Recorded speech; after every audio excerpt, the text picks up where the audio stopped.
Ipinakitang nakikipaglaban si Drew sa isang lalaking may maskara, ang Phantom, kung saan natatalo ang kanyang Roselia laban sa isang Dusclops. Nasa panganib si Drew, pero sinabi ng lalaki na hindi mahirap kalabanin si Drew para sa isang kilalang coordinator. Ginamit ng Dusclops ang Shadow Punch na tumama sa Roselia, na sinundan ng Will-O-Wisp kaya natalo ito. Habang humahangin, sinabi ng lalaki na kung isa itong contest battle ay halos wala ng puntos na natitira si Drew, pagkatapos ay biglang naglaho. Samantala, nakarating na ang mga bida sa Pokemon Center ng Verdant Turf Town. Nakita ni Max si Drew na ibinibigay ang kanyang mga Pokeball kay Nurse Joy. Sigurado silang sasali si Drew sa contest, pero itinanggi ito ni Drew dahil hindi muna siya sasali sa pagkakataong ito. Nang mapansin ni May na sugatan ng Roselia, sinabi ni Drew na baka walang sapat na lakas ang kanyang Roselia para sa contest bukas. Nagbabala si Drew tungkol sa isang coordinator na may maskara na nagpapakilala bilang Phantom. Lumabas si May para mag-ensayo dahil naisip niyang mas malakas ang Phantom kaysa kay Drew. Hiniling ni Jessie kina Meowth at James na mag-ensayo kasama siya dahil balak niyang sumali sa contest bukas. Gayunpaman, napansin ni James ang mga bida. Inilabas si Skitty at inutusan ito ni May na gumamit ng Blizzard, pero sa kanila ito pinatama ni Skitty. Pinatigil ito ni May at sinabi na hindi na pala kailangang mag-ensayo pa para sa Blizzard. Nagpasya si May na maghagis ng mga bola kay Skitty para sanayin ang double slap nito sa pamamagitan ng pag-juggle gamit ang buntot.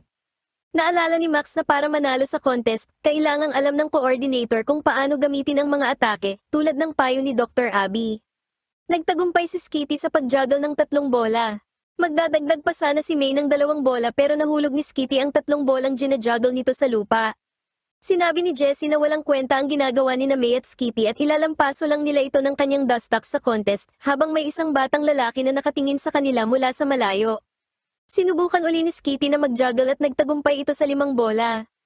Na-excite si Skitty pero napatigil sa pag-juggle kaya nahulog ang mga ito. Nagpakita ang lalaking lumaban kay Drew, ang Phantom, para hamunin si May sa isang laban dahil sasali ito sa contest bukas, habang nanonood ang Team Rocket. Sumingit si Ash para lumaban gamit si Pikachu, at nagpa siya ang Phantom na ang rules ay katulad ng sa contest na may 5-minute limit. Inilabas ng Phantom ang Dusclops at si Ash naman ay si Pikachu. Nagsimula si Pikachu gamit ang Quick Attack, pero wala itong pinsalang naidulot dahil ang Dusclops ay isang Ghost-type na Pokemon. Paulit-ulit na gumamit ang Dusclops ng Shadow Punch kay Pikachu. Tatapusin na sana ng Phantom ang laban pero may paparating na sasakyan, kaya ibinalik niya ang Dusclops.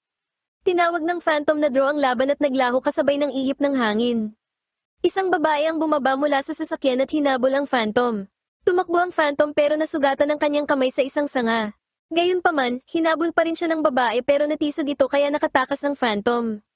Nakakita ang babae ng isang lapis at nagalit, tinatanong ng malakas kung ano ang ginawa ng mga bida sa kanyang anak na si Timmy. Nagsimulang yugyugin ng babae sina Ash at Pikachu, pero sinabi ni Brock na ngayon lang nila nakita ang Phantom at nagtanong kung sino si Timmy. Ikinwento ng babae na ang kanyang kaisa-isang anak na si Timmy ay nagsimulang mag-cutting classes, kaya kumuha siya ng detective para bantayan ito. Napansin ng detective na tuwing aalis si Timmy, laging lumilitaw ang Phantom. Sigurado ang babae na naakit ng Phantom ang kanyang anak sa isang mapanganib na gawain.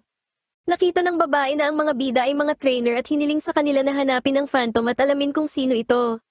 Nakita ng Team Rocket ang mga kumikinang na singsing ng babae at narinig na magbabayad ito ng malaki para mahuli ang Phantom. Natuwa rito si Jessie dahil nais niyang makuha ang mga singsing na suot ng babae. Dinala ng babae ang mga bida sa kanyang mansyon. Pagpasok nila, nilalagyan ng batang si Timmy ng benda ang kanyang kamay at balak gumawa ng notes tungkol kay Pikachu, pero napansin niyang nawawala ang kanyang panulat.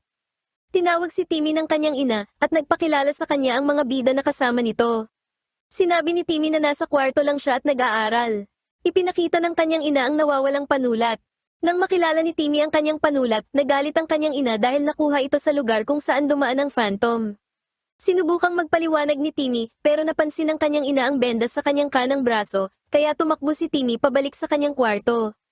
Nag-aalala ang ina ni Timmy dahil natatakot ito para sa kanyang anak. Ipinunto ng babae na ang Phantom ay nasugatan din sa kanang braso at hinalang si Timmy ang Phantom. Pero sinabi ng mga bida na hindi mukhang kasing lakas ng Phantom si Timmy. Nagtanong si Ash kung nag-aaral ba si Timmy para maging trainer, pero ikinagalit ito ng ina ni Timmy. Hinugyog nito si Ash at sinabing nag-aaral si Timmy para magmana ng kanyang kumpanya at hindi niya ito hahayaang magsayang ng oras sa walang kwentang bagay. Sinabi ni Brock na maraming matututunan mula sa mga Pokemon, pero sinabihan siya ng ina ni Timmy na tumahimik at gawin na lamang ang pinapatrabaho niya. Nang umalis ang babae, nag-usap ang mga bida na mukhang hindi masaya si Timmy. Biglang lumitaw ang ama ni Timmy na si Tommy Grimm at kinumpirma na hindi nga masaya si Timmy. Ipinakita ni Tommy ang costume ng Phantom at ipinaliwanag na si Timmy nga ang Phantom. Noong coordinator pa si Tommy, nakilala niya si Mrs. Grimm at pinakasalan ito, pero hindi nito pinapayagan ng mga Pokemon sa loob ng mansyon dahil galit ito sa mga Pokemon. Ginawa niya ang costume ng Phantom para makasali sa mga contest. Pero hindi niya naitago ang sikreto ng matagal kaya itinago na lang niya ang costume. Gayunpaman, isang araw, nakakita si Timmy ng isang Duskull at inuwi ito, pero hindi pumayag ang kanyang ina at inutusan siyang mag-aral na lang. Nalungkot si Timmy kaya gumawa si Tommy ng bagong costume ng Phantom para sa kanyang anak. Dahil sa costume, muling naibabalik ni Timmy ang kanyang kumpiyansa sa sarili at nagawa din itong maging coordinator. Dahil hindi pinapayagang maglakbay si Timmy, umaasa si Tommy na magkakaroon ng pagkakataon si Timmy na makasali sa contest bukas. Nais ni Ash na makatulong, kaya nagkaroon ng ideya si Brock. Sa kanyang kwarto, umaasa si Timmy na hindi pa nalaman ng kanyang ina ang katotohanan. Pumasok sina Tommy at ang mga bida sa kwarto. Sinubukang itago ni Timmy ang costume pero sinabihan siyang naroon silang lahat para tulungan siyang makasali sa contest bukas na siyang kagustuhan ni Timmy. Habang nakasakay sa sasakyan si Mrs. Grimm, nakakita siya ng isang babaeng binibigyan ng kanyang anak ng isang putsiyana na nagpaisip sa kanya. Pag-uwi niya, nag-e-ensayo si May kasama si Skitty sa pag-juggle ng mga bola gamit ang double slap. Biglang lumitaw si Brock na nakadamit bilang Phantom at hinamon si May sa isang laban. Lumabas sina Ash, Timmy, at Tommy sa mansyon na ikinagulat ni Mrs. Grimm dahil akala niya ay si Timmy ang Phantom. Gayunpaman, muntik nang matanggal ang maskara ni Brock dahil binibingwit ito ng Team Rocket na gustong ibunyag ang pagkakakilanlan ng Phantom para sa pabuya na ipinangako ni Mrs. Grimm. Nagpakilala ang Team Rocket gamit ang kanilang motto at sa pagkainis ay nasabi ni May na gumagana na sana ang kanilang plano pero agad siyang nanahimik dahil narinig ito ni Mrs. Grimm. Inilabas ni Jessie ang Suviper at si James naman ay ang Cacnea para malaman ang pagkakakilanlan ng Phantom. Gumamit ang Suviper ng rap para igapos ang Phantom habang ginamit naman ni James ang kanyang pamingwit para hatakin ang maskara, bagaman pilit na nakipaghilahan si Brock para hindi makita ang kanyang muka. Gagamit sana si Pikachu ng Thunderbolt pero naisip ni Ash na matatamaan din ang Phantom. Aatake sana ang Cacnea sa Phantom pero gumamit si Skitty ng Blizzard, kaya tumalsik sina Suviper, Cacnea, at Brock. Gayunpaman, nahulog si Brock at aksidenteng nakita ang kanyang mukha, kaya mabilis niyang hinila uli ang kanyang maskara. Habang nahuhulog sina Cacnea at Suviper sa balon, gumamit si Pikachu ng Thunderbolt kaya tumalsik ang Team Rocket. Nagmadaling umalis ang Phantom na ikinagulat ni Mrs. Grimm habang kunwaring sinabi ni na Ash, Max, at May na nakatakas na naman ang Phantom. Alam ni Tommy na nakita ng kanyang asawa ang mukha ni Brock. Pero laking gulat ni Tommy nang sabihin ni Mrs. Grimm na hindi nga si Timmy ang Phantom at nagpunta na sa kanyang opisina. Masaya ang lahat dahil nagtagumpay ang plano at nagpasalamat si Timmy sa mga bida. Siguradong maglalaban sina May at Timmy sa contest at walang sino man sa kanila ang gustong magpatalo. Bago magsimula ang contest sa Verdant Turf Town, kinakabahan si May dahil ito ang unang pagkakataon na sasali siya kasama si Skitty. Sa lobby, nag-aalala si Ash dahil baka huli na si Timmy para makasali sa contest. Mabuti na lang at dumating si Timmy sa tamang oras at inaming nahirapan siyang takasan ng kanyang ina. Nagtatago sa malapit ang Team Rocket at pinagtatawanan si Timmy dahil na late ito, samantalang sila ay nakapag-register sa tamang oras. Nararamdaman ni Meowth na mananalo sa contest na ito si Jessie, na kumpiyansa pa ring tatalunin ng lahat. Sa mga manonood, naroon si Drew para panoorin ang contest. Inamin ni Timmy na pinipilit siya ng kanyang ina na gumawa ng maraming homework. Mabuti na lang at tinulungan siya ng kanyang ama na tumakas para makapunta sa contest.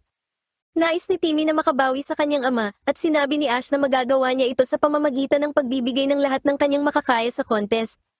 Isinuot ni Timmy ang kanyang maskara at hinimok si May na galingan din sa contest. Sa bahay, nalaman ni Mrs. Grimm na wala si Timmy at lantarang sinabi ni Tommy na nasa contest si Timmy na ikinagulat ni Mrs. Grimm. Matapos ipakilala ang mga hurado, ipinakilala ni Vivian ang unang coordinator na si Jesslana, na ang totoo ay si Jessie na nag-disguise na inilabas ang Dustox. Humanga ang mga manonood sa kislap ng Dustox. Ginamit ng Dustox ang Poison Sting na pinaikot ng Whirlwind at Psybeam para magpakalat ng kislap sa paligid. Matapos ang kanyang performance, nakakuha si Jesslana ng 28.5 na puntos. Matapos ang ilang performance, umakyat na si May sa entablado. Nag-cheer sa kanya sina Ash, Max, at Brock, habang napansin naman ni Drew na mas naging kumpiyansa na si May. Inilabas ni May si Skitty na nagsimula gamit ang Blizzard pero nabigo ito. Natatakot si May na ang kanyang kaba ay nakaaapekto kay Skitty, kaya para makabawi ay pinagamit ni May kay Skitty ang double slap para i-juggle ang mga bolang inihagis niya dito. Naging maayos naman ito at nakakuha siya ng 24.9 na puntos. Sunod si Timmy bilang Phantom kasama ang Dusclops. Ginamit ng Dusclops ang Will-O-Wisp na pinalutang nito sa hangin at pinagalaw gamit ang Psychic. Dahil dito, nakakuha ang Phantom ng 27.8 na puntos. Samantala, papunta na sina Mrs. Grimm at Tommy sa contest at galit na galit si Mrs. Grimm dahil hinayaan ng kanyang asawa na pumunta si Timmy sa contest. Ipinagtanggol ni Tommy ang kanyang ginawa at ipinaalala na mahal ni Timmy ang kanyang Pokemon. Sinabi ni Mrs. Grimm na aksaya lang sa oras ang Pokemon dahil noong kasing edad niya si Timmy, puro pag-aaral lang ang ginagawa niya. Gayunpaman, ipinaalala ni Tommy sa kanyang asawa ang sarili nitong karanasan sa Pokemon noon. Sa contest, hindi masaya si May dahil nabigo ang Blizzard ni Skitty, kahit na sinabi ng kanyang mga kaibigan na maganda naman ang nakuha niyang score. Sa screen, inanunsyo ni Vivian ang mga coordinator na papasok sa second round, sina Jesslana, Stefano, ang Phantom, at si May. Na-excite ang lahat at binati ni na May at Timmy ng good luck ang isa't isa dahil posibleng magkaharap sila mamaya.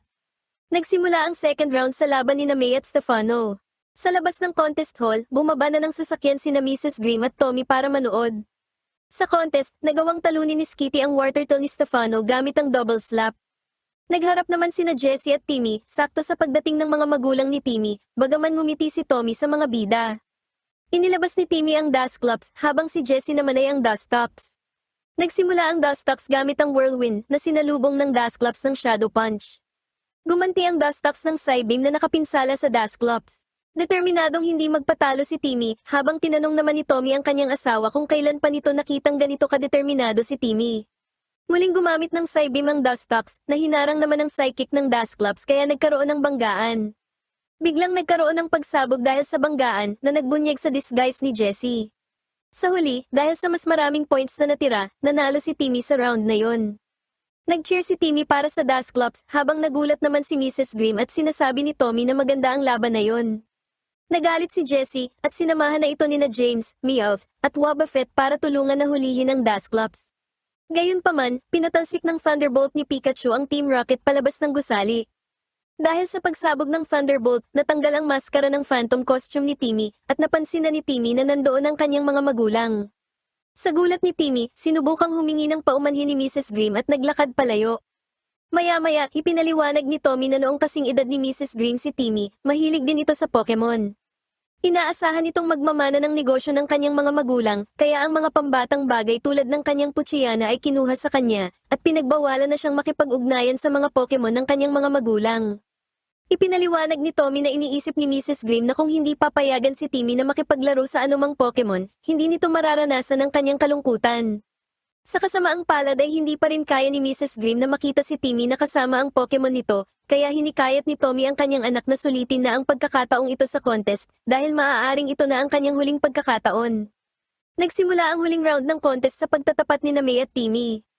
Nagsimula ang Dusclops ni Timmy gamit ang Focus Punch na tumama kay Skitty. Sinubukan ni Skitty ang double slap, pero dahil isa itong normal type attack, hindi ito tumatama sa ghost type na Dusclops. Gumamit uli ng Focus Punch ang Dusclops pero sa pagkakataong ito ay matagumpay itong naibalik ni Skitty gamit ang double slap. Nagpakawala ang Dusclops ng Will-O-Wisp na hinaluan ng Psychic para lalong mapinsala si Skitty. Nasa panganib si May at hindi alam ang gagawin habang umaasa naman si Timmy sa mabilis na pagkapanalo. Sinubukan ni Skitty ang Tackle Attack pero sinalubong ito ng Dusclops ng Hyper Beam. Sinubukan ni Skitty ang Blizzard pero wala itong gaanong epekto sa Dusclops. Nagpakawala pa ng isang Hyper Beam ang Dusclops na nakasugat kay Skitty. Para tapusin ang laban, gumamit pa ng isang Hyper Beam ang Dusclops.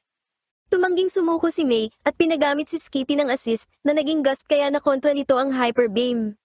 Dahil dito, naging pantay na ang score ni na May at Timmy. Humanga rito si Drew at naisip na matapang si May.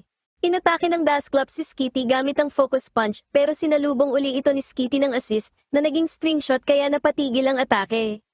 Habang iniisip ni Timmy ang kanyang gagawin, nagpakita ang kanyang ina at ipinaalala sa kanya na huwag susuko sa gitna ng pressure, dahil lumalaban ang kanyang Dusclops para sa kanya dahil nagtitiwala ito sa kanya gaya ng pagtitiwala ni Skitty kay May. Pinayuhan siya ng kanyang ina na magkaroon ng kumpiyansa. Naisip ni Timmy na tama ang kanyang ina at tinanggal ang kanyang maskara. Natuwa sina Ash, Brock, at Max na may suporta na si Timmy mula sa kanyang ina, habang gusto naman ni Tommy na ibigay ni Timmy ang lahat. Ginamit ng Dusclops ang Will-O-Wisp, pero ang assist ni Skitty ay naging Ember, na nagpatigil sa atake ng Dusclops. Gamit ang isa pang assist, inatake ni Skitty ang Dusclops ng Silver Wind, pero pinigilan ito ng Dusclops gamit ang Psychic. May 30 segundo na lang ang natitira, sinabi ni Timmy na hindi siya pwedeng matalo matapos ang lahat ng kanyang pinagdaanan, habang nagpasya naman si May na magtiwala na lang kay Skitty, dahil kalabisan na kung aasa na naman siya sa move na assist. Nagpakawala ng Hyper Beam ang Dusclops, habang si Skitty naman ay Blizzard. Sa pagkakataong ito, nakontra ng Blizzard ang Hyper Beam ng Dusclops at napabagsak ito. Tapos na ang oras at dahil mas maraming puntos ang natira kay May, siya ang nanalo sa laban.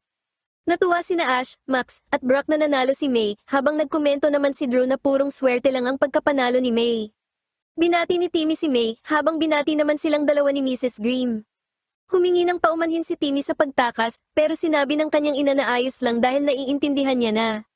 Nagpasya si Mrs. Grimm na payagan na si Timmy na magpatuloy sa pagsali sa mga contest hanggat ginagawa nito ang kanyang homework. Natuwa rito si Timmy at niyakap ang kanyang ina. Maya-maya, natanggap na ni May ang kanyang ikalawang contest ribbon, at ginawa ang kanyang victory pose.